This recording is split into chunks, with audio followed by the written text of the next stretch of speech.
On vous apprend plein de choses tous les jours à cette heure-ci avec Roland Motz, notre jardinier. Bonjour Roland. Bonjour Xavier. Vous allez nous parler de la prêle de l'Himalaya. Et là, laissez-moi vous bluffer, Roland. Ça doit venir de l'Himalaya. Oui.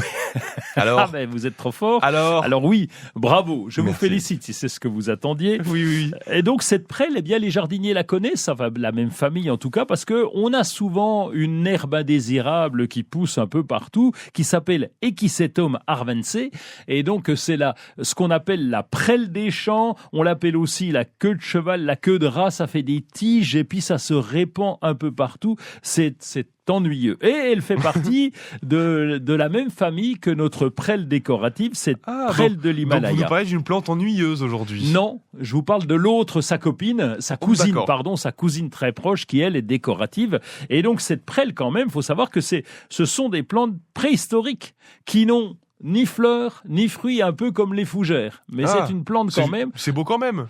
C'est très joli, c'est pour ça que je vous en parle. Mais je vous en parle aussi parce que c'est original, puisque c'est une plante préhistorique. Et pour se reproduire, eh bien, elle fait un genre de petit épi avec des spores dedans. Et les spores vont se répandre ici ou là, à droite à gauche, en espérant trouver un copain et pouvoir donner vie à une autre prêle. C'est joli, avez-vous dit. Oui. Mais ça ressemble à quoi ?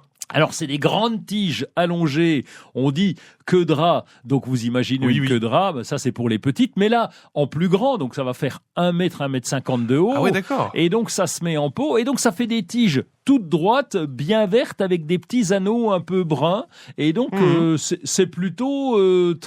on va dire joli ici parce que on aime bien, mais c'est surtout très graphique parce que ça tranche avec les plantes traditionnelles, et donc je vous dis, ça peut pousser à 1 mètre de haut.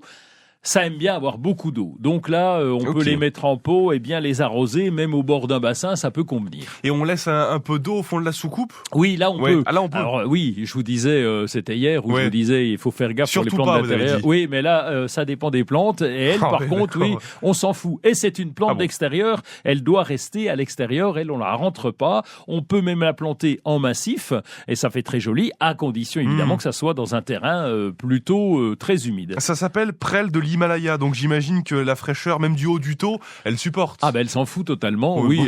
Elle tient à peu près partout, même en pot, vous la laissez dehors à moins ce que vous voulez.